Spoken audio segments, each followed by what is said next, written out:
Hi, I'm Fawn Germer, And I'm Michelle Brigman. and this is the Hard Won Wisdom Podcast. Today, you're getting a repeat because we're in between season 3 and 4. So we have picked some of the most inspiring guests we've had so you can get a jolt of wisdom from them while we wait for that November 1st launch of season 4 and work on some projects near and dear to us. Michelle, what are you up to?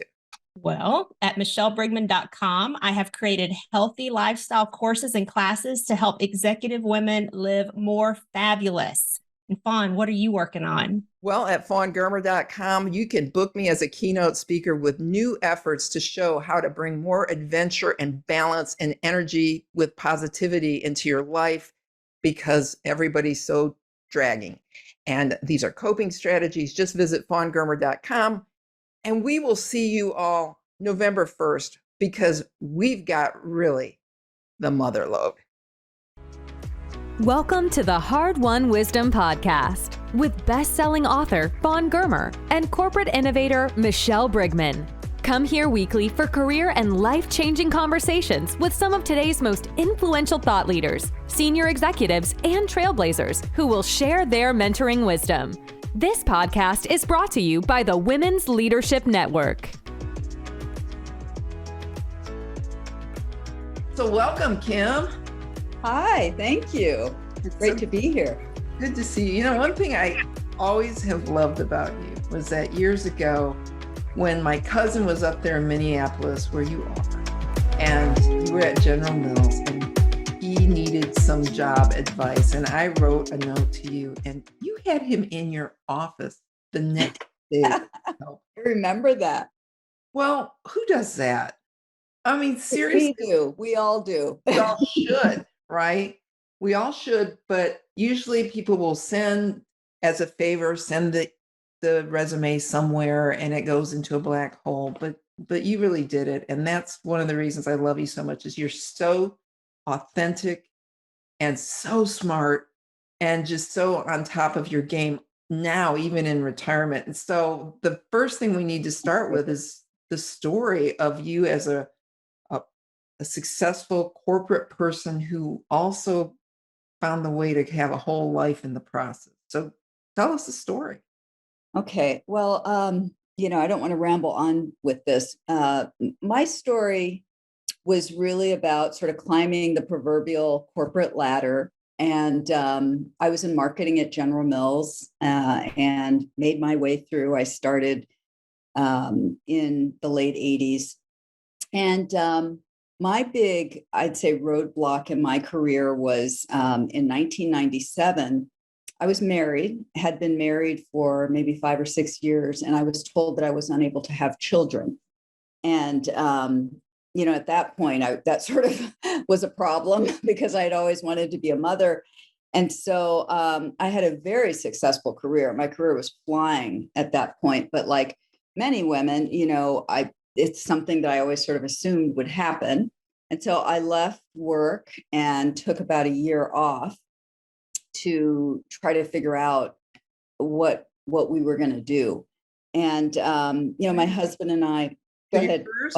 You left work because you wanted to figure out how to have a life without children, or it was depressing, or what? All of the above. No, never a life without children. We knew we would adopt. And in fact, that was one of the first things we did. We found an adoption agency, and my husband's white. So we knew we would want a Black child. And it's actually quite easy to adopt Black children in America. It doesn't take very long. And so we began that paperwork, and, you have to do the home study and take classes, and the African American Adoption Project in Minnesota is really good. So we actually went through that process. And along the way, it was a time but Stafford's father had died that year. 1997 was a big year in our lives. And it was just a time to reassess. And I also was thinking, okay, do I really want this corporate career? Is this a good time to go into nonprofit? So I used the time to do a lot of things, to reconnect with friends and family, with myself, to explore just other things, and just to renew. I was going to ask you, just because there's that pivotal moment where you make a decision to kind of exit from a corporate environment. How did you frame up that conversation? Because I know this is something a lot of women, whether or not they want to go back to the same company or do something else, they worry about the ripple effect of making this sort of taking a detour off the exit ramp about how to go about that. So I'd be interested.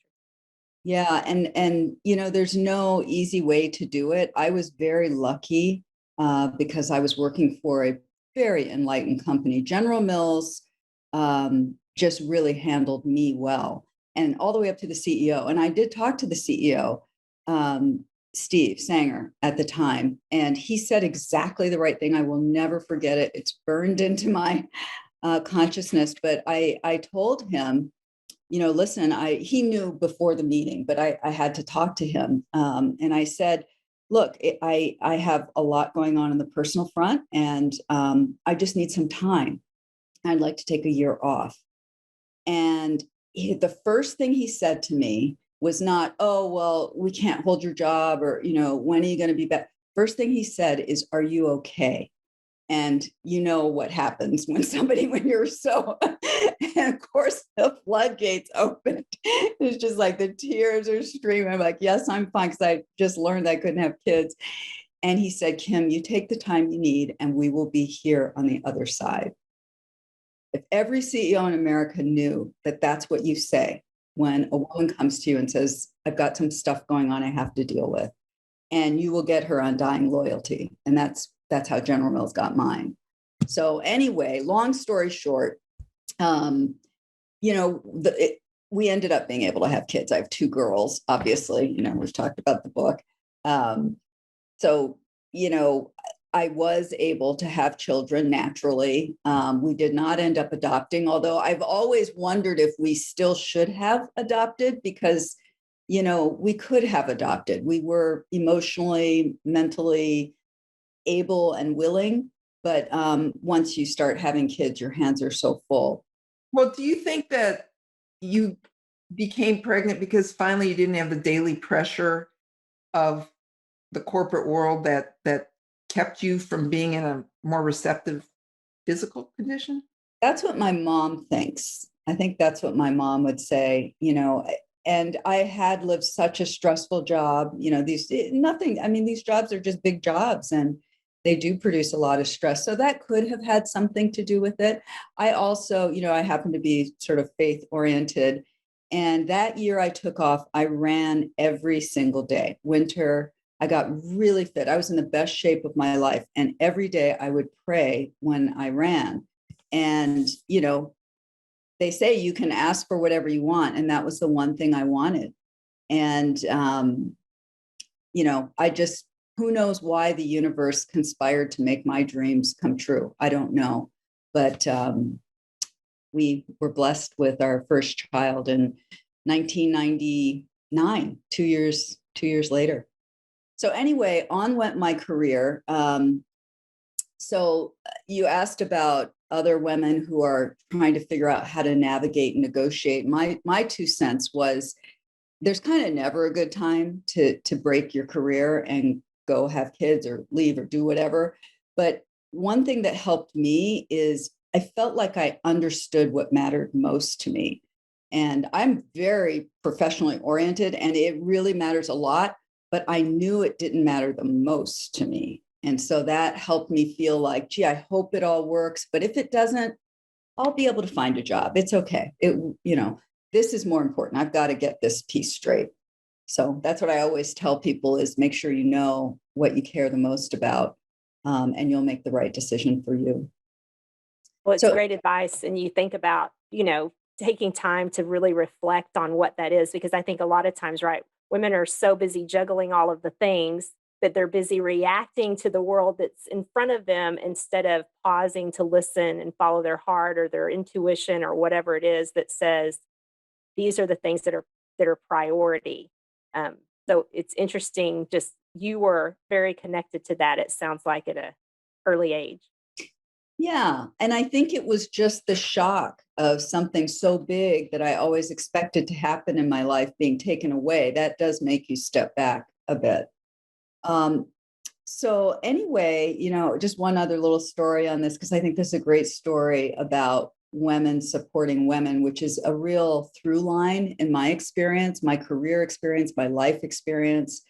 But when I finally was ready to come back into the company, this is actually, let's see, this was after I had Sam. I took my maternity leave, very short maternity leave. And I was coming back in and just doing that little debrief. And I understood that I had been gone and my career could be impacted, but I also had been given such positive messages. Kim, you will be a division president. You're going to be successful here, blah, blah, blah. And so I kind of felt like I was next, so to speak, even though I'd taken this time off. And I remember I was debriefing with the individual who I was going into a role, a VP role, and I was debriefing with him. He said, at the end, I said, so what job are you going to? And there's this huge pause. And he goes, oh, I'm being promoted to division president. And I had thought I would be next. And so anyway, I somehow got off of that call. I was so upset by this. And the first person I called was one of my mentors, a woman named Chris Shea. And Chris was so good. She gave me perspective and she said, Kim, you've been gone. You've been gone a year. It doesn't mean you're not great. It doesn't mean the company doesn't value you, but that year is real. And other people were growing, they were developing, they were delivering results for the company.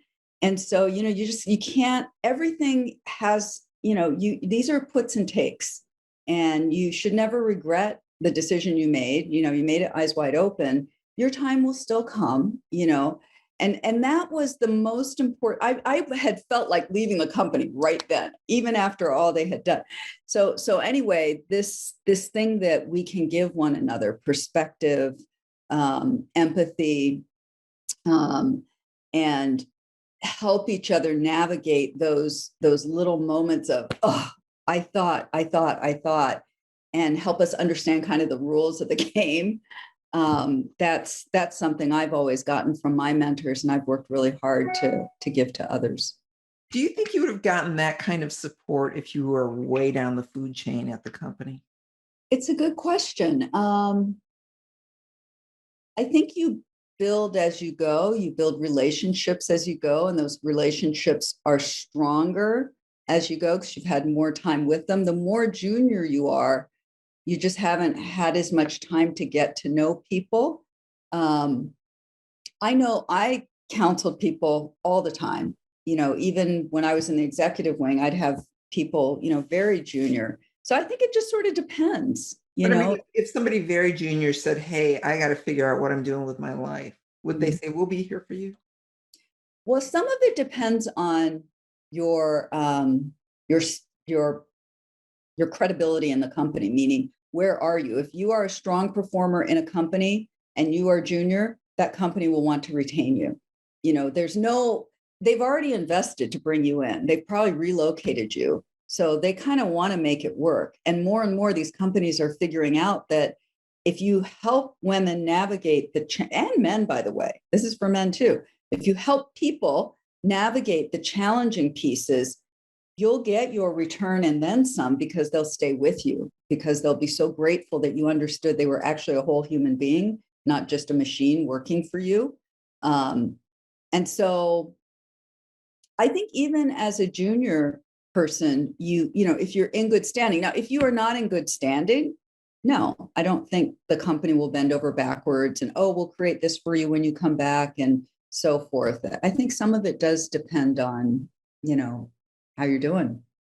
I was going to say, what about the folks that didn't get the job? So now you move into the role, you come back and you're in that senior position, even, you took the year off, but the people that are resentful going, well, did they just give it to her because she's a woman? I mean, she hasn't been here in a year. There's that ripple effect that happens across the organization. How do you recommend even dealing with that, or what was your own experience with that? I'm so glad you asked that question. I learned early in my career, I was very lucky. I figured this out early in my career. I had, this was when I was promoted to manager. And I had a woman, it's a Black woman, come up to me, a friend in the company, a peer. And she was an assistant marketing manager. I'd just been promoted to manager. And she said, well, I just want you to know my manager, and I'm not even going to say the name, but my manager said the only reason you got that job is because you're a Black woman. And that was my first in, my professional life that I encountered that. And, the first thing I did was I was kind of in shock a little bit because this is someone I know. I know her manager. And I was like, wow, that's how he sees me. That's how he thinks about me. And then the more I reflected on it, I had my stats, I had my performance. And that's why I'm so such a believer in what I call forever results, things that can't be taken away from you. I'm also a believer in staying in role long enough so that no one can say, oh, well, that was such and such results, or well, she did that because that person was working for her. Multiple rotations of people and the through line keeps growing. That's a forever result. And so what I learned is that I can't control anything anyone is thinking at any point in time. And I'm not going to worry about it. I'm not going to waste a second of my time worrying about it. As long as I believe I've deserved what I've gotten, that's what matters. And as long as I can, substantiate, why I should be getting what I've gotten. And so, you have to let some of that noise go, or it'll just eat you up from the inside. Well, it was very kind of her to share that with you. I know. And how awful for her to hear that, as an up and coming young African-American woman, what is she supposed to, her bosses, right. Says, even if he thought that, why would you say that to? It happens all the time. It happens all the time, even now. We can't carry that noise. We just can't carry it. We'll let other people carry that and they can chew on it. I'm not going to carry it. That's a really good thing. So as this is going, you're moving up and eventually you are president of Snacks. Yeah. I did finally get the big promotion, which was super exciting.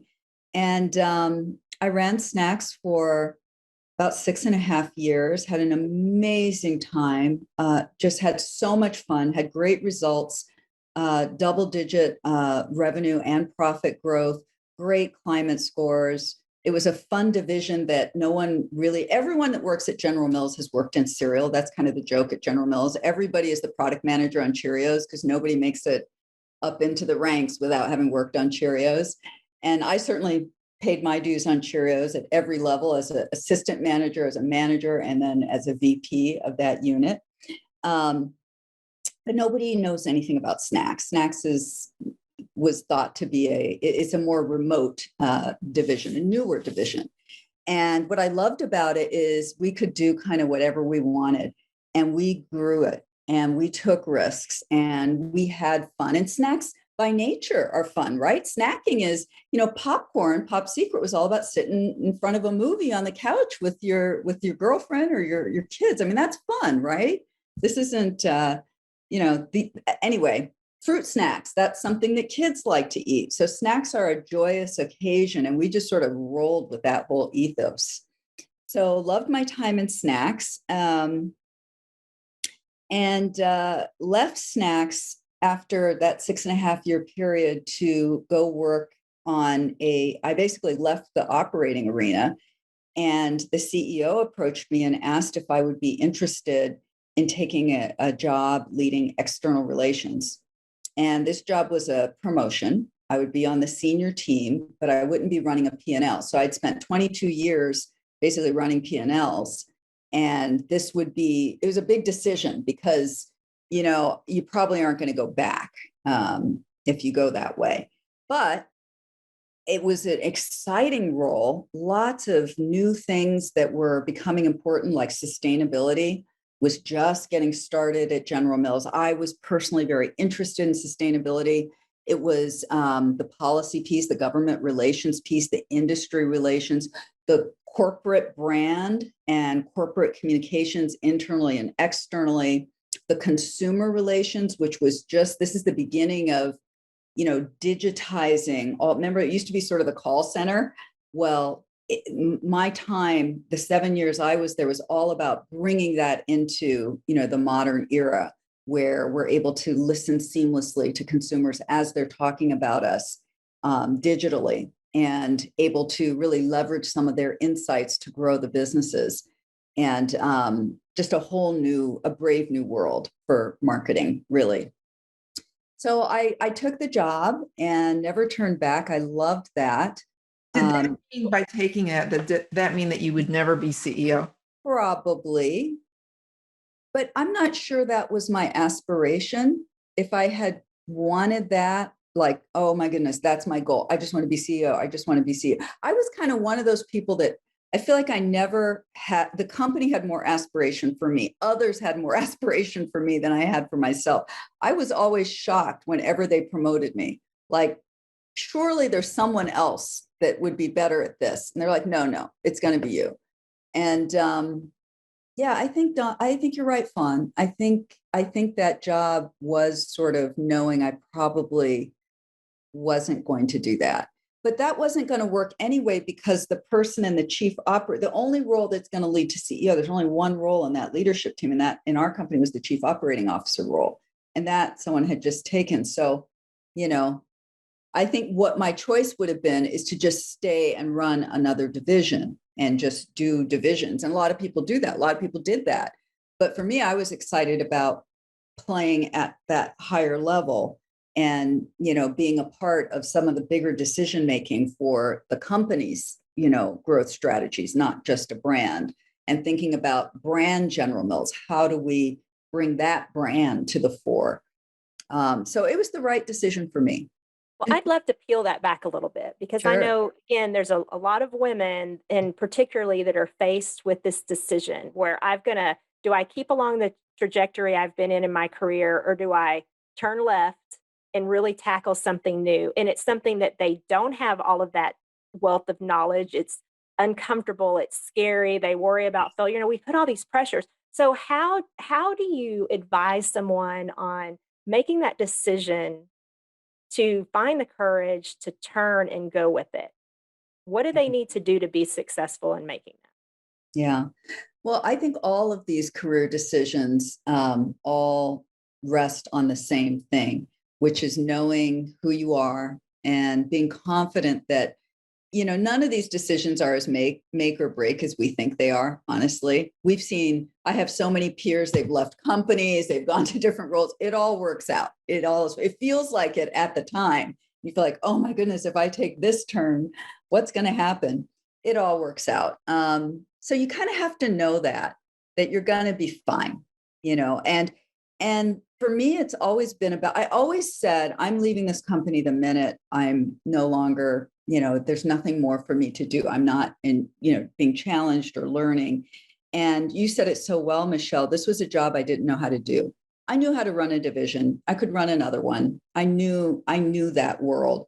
I had no idea how to do this job. And the area was very fragmented and needed to be brought together. There was a lot of new work to do, and the work would have impact on the entire company. And that is what in the end got me. I wanted the impact. That was, I could impact one small part of the business, or I could impact the whole thing. And that's kind of what really convinced me. Or even the industry, because to your point earlier, this is new for corporations to be thinking about the broader impact that their decisions are having on, sustainability, et cetera. And I just wonder, now being in the position you are, do you think a lot of what you learned there led you to this place you're in now? I do. And that's why I say it all works out the way it's supposed to work out. So, my advice to any listeners who are agonizing, because we agonize over these things, is if you stay where you are, it's going to be fine. If you go, it'll be fine. It's all going to be fine. Just make sure you know who you are. And if you're someone who likes change and wants to learn something new, go for it. Don't worry about it. If you feel like there's still more work you want to do where you are, that's fine too. I think we need to be a little more flexible about, these various opportunities. I do think that I've been told that this combination of, 2/3 of the career running the business and the operating experience, I mean, the deep understanding of everything from, managing your cost structure to employee morale and, every issue that you deal with, innovation, the importance of innovation, legal issues, all of it. That part versus understanding what corporations are being faced with, activist investors, activist employees, activist external stakeholders, could be environmentalists. It can be, there's a lot more going on right now coming at leadership teams in these large corporations than I think there was 20, 30 years ago. So I do think that combination has been really helpful for me as I've moved into this next phase of my career. It surprised me that we still hear so much about women feeling like imposters. And I am certain that when someone gets tossed into something that they're very unfamiliar with, that's the first place they go is, I don't know what I'm doing. They're going to know that I'm not good at it. And so how do you advise them to build the kind of confidence that helps them so they can be effective and not lose their minds? Yeah, and that is a real thing, particularly when you're in an operating role, you pretty much do know everything better than the people coming up. You've done it more, you have more experience. But when you go into a role where you are leading subject matter experts, that is not the case. And I would tell others the same. I would give them the same advice that Ken Powell, who I reported to for all of my 7 years, gave me when I first took the role. And he said, Kim, you're in a role now, because he said, this is what it's like being CEO too. He said, you're in a role now where everyone who comes to you will know more about their subject and their area than you will. And you're going to have to let go of feeling like you're supposed to know more. You're going to have to ladder up to, how do I help them do their job better? And how do I help the organization better leverage that area? You're just going to have to ask yourself different questions and contribute different value than actually being the person who is the smartest about whatever, fruit snacks or grain snacks or granola bars or whatever. And I think that's real, but it's hard. It is hard. It's hard to have, I would go to Washington, D.C., and we have this fabulous government relations woman, MC Toker, just amazing woman. And 25 years she's been in Washington, knows everybody, knows everything, remembers the bill 20 years ago that, didn't pass because of such and such. And so it's quite humbling, that I would be her supervisor. And, she was the one who had so much knowledge, but there were things I knew about the company and what the company needed us to be doing and how we could better leverage the company on behalf of the work she was doing. So, we ended up being fabulous partners because of that exact dynamic of, let your subject matter experts, let them shine. That's fantastic. That's what you want. It's not about you. That is the biggest insight I think I have from my time in corporate America is you think it's about you, you want it to be about you, but as you get higher and higher, it just isn't. It's really about the people who are actually doing the heavy lifting. And it's about enabling them, inspiring them, motivating them, helping them, removing the obstacles that make their lives miserable, giving them permission. A lot of times they just need permission, someone to say, yeah, do it. Yeah. They could do it, but they don't. They need permission. I don't know why. But sometimes that's all they need from you. They don't need you to nitpick it, whatever it is they're bringing you. They just need your permission. Does that go to one of the lessons from the book you've threatened to write for years, which is everything I learned in business? Yes. Everything I ever needed to know to be successful in business, I learned from my kids. I have been threatening to write it. I will write this book, Fawn. Okay. You're my inspiration because you keep spitting these books out. So I'm going to do it. are my It's super. funny how she lets everyone know what their book is after she listens to us. It's like, well, you need to write on this, and you need to. No, this is a gimme. So tell some of the lessons. I will. Why? I will. And I just have to say, Fawn was the first person I really knew that kind of drew me into the book writing process. Like when you did your New Power Rules book and asked me to be a part of that, that was the first time I really got kind of close into someone's process. And anyway, very inspiring. So thank you for that. You've got big things in front of you. Wear that nice suit and look great. All right. So this book, I have the chapter headings done. And one of them is Mommy, I'm Afraid of the Dark. And that's all about risk taking and the fear of the things that are unknown that can paralyze you. And sometimes you just need someone to come show you that there's nothing under the bed, there's nothing in the closet, you're fine, go for it. That's one. Another chapter head is Know Me, Mommy. So any mother knows that. Know me, I want to do it. And that's all about how your employees want to do it. They know you know how to do it. They don't want you to do it. They want to do it. And what they really want is another chapter head called Look, Mommy. And Look, Mommy is just all they want is your praise. That's all they're asking for. Just look at this and this brilliance and admire it and tell me how beautifully I've drawn this picture. And so many times we don't do that.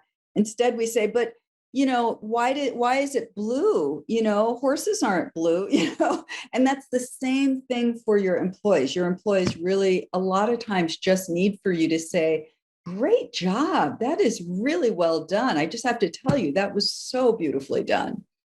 So there are all these little insights. I've always said that the best professional development program I've experienced was becoming a mother, for sure. Patience, empathy, learning how to teach, how to coach, but not do. All the things that any good leadership training program will tell you, your kids will teach you. Vision, helping them understand what's going to happen, where we're going, all of that, so that they're like, okay, I understand what we're doing. I remember my eldest, Sam, would always say, where are we going? Who's going to be there? Why are we going there? She always wanted to know what the plan was. And it's like, you're 4. You don't even know any of the people that will be there, but she wanted to know. So, and I think that's how employees can be too. Even though they're operating in this small little place over there, they want to know where are we going? What are we trying to accomplish here? I understand I have a small piece here. How does my small piece fit into the big piece? So I think there's a lot there. So, Michelle, do you get it? I mean, don't you see that as it's a total bestseller. Every manager, every person who aspires to enter in any type of leadership position, because those are just good basic skills. And then of course we all need the reminders as we progress, because we can fall back on some bad habits if we're not careful. Yes, we can. Especially as you change and enter into a different role or whatever. Well, this was absolutely amazing. I mean, Kim, just listening to your story and insights, there were a few things that I think are really going to register as great hard-won wisdom with our audience. I know we're wrapping up, but wait, there's more. Okay. The one thing we have to do before we can wrap up is you have to talk about what you did for your daughter.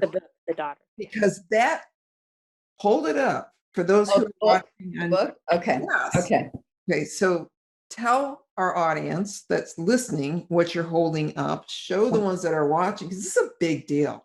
Okay. So one of the things, I retired from General Mills in 2018. And one of the things I did was I wrote a book for my daughters. I have 2 daughters. They're now, one of them, this one, Taylor, was just going into college. She went to Princeton, and the other one was in University of Michigan. And this book is called On Life, Things I Should Have Told You. And every chapter is on a topic that is relevant. It could be on courage, on sex, on technology, on marriage, you name it, health, money, all the big stuff. Everything that any self-respecting 18-year-old would not sit still to have you lecture them on is in the book. And my vision was just that I wanted them to know how I felt about these topics. And it's not that they don't have a general sense because they grew up with me, but I wanted it all to be in one place so that, when they need it, when they are in that first heartbreak, or when they are struggling financially, or when they are feeling low, they have something to fall back on to help them through the way. And I think that is such a beautiful gift.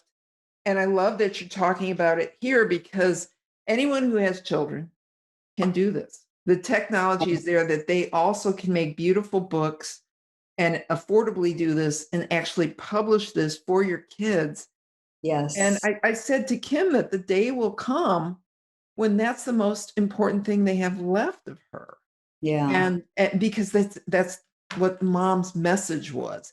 So I just encourage everybody to take what you did and put their own stamp on it so that their children have that piece of their heart to carry on forever. Yes, they know who you are, your deepest thoughts on the things that matter most. And did that, I assume, because as an author, I know that you have a conversation with your reader from the beginning to the end. Did that give you a more intimate relationship with your kids as you were doing it, even though they didn't know you were doing it?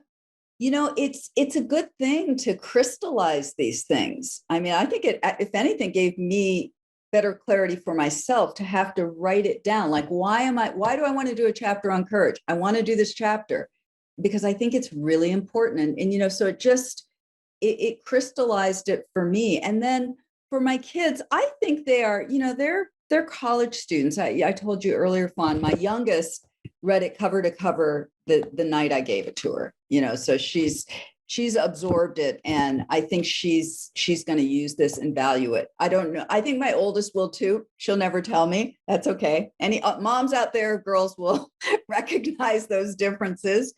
But I have the sense of satisfaction that I've given it to them. I've done that piece and it's available to them. And that feels really good. So awesome. Okay, Michelle. It's beautiful. It's beautiful. You'll inspire me to go and make a book for my own. But yeah, there were just so many things that you shared today that really resonated with me from your hard-won wisdom. And I thought I'd just do a couple of recaps on a few. So I loved that in the beginning and how, although it was coming from tragedy, but sometimes we get our biggest lessons in those moments. But really the fact that you said when you understand what matters most to you, then you have the courage to get through those difficult times. And it sounds like understanding what mattered most was really that compass that led you through multiple decisions along the way. So advice for folks on the phone is really to take time to get to know yourself. Yeah. You also had a great point about surrounding yourself with mentors who are champions to you, but also willing to be honest and really help to inform and teach you the rules of the game. And I think our job then as mentees is to listen to that perspective because there is so much wisdom that you're going to gain from that. You shared the importance of focusing on your forever results because these are the ones that are just foundational and they're the ones your entire being and brand will be built around. And those are the ones that matter long term. So you can let go of some of the other things that can cause you a bit of stress or distraction unnecessarily. And then you had, it's okay to shift from being the smartest person in the room or the expert and really shifting your mindset to be, how do you enable others? And how can you bring more value to your company or your cause but through those other people? That's what greatness is measured from. And then finally, I'll end it on enable, inspire, motivate, and celebrate others. That will make you the best leader possible. So just thank you so much for sharing that wisdom with us, Kim. It's been an absolute pleasure. Right. My pleasure. Great summary. And we're not done with you. We're going to go to the after show, which will be available on the Women's Leadership Network, because we still have to talk about you retiring so young and then how that's been. And then you got this uber duper corporate board appointment that just came on. So we want to hear more. Kim, Sure. so much for joining us on the podcast today. Thanks for having me. All right, everybody. Come back November 1st where we start our new season. Can't wait. Thank you for joining the Hard Won Wisdom podcast with best-selling author Fawn Germer and corporate innovator Michelle Brigman. Join us weekly for career and life-changing conversations with some of today's most influential thought leaders, senior executives, and trailblazers who will share their mentoring wisdom. This podcast is brought to you by the Women's Leadership Network. Visit hardwonwisdom.com for more on this podcast and for links to Fawn and Michelle's web pages and social media. Also, be sure to rate, subscribe, and review wherever you listen to your podcasts. We really appreciate that effort, and we'll see you next week.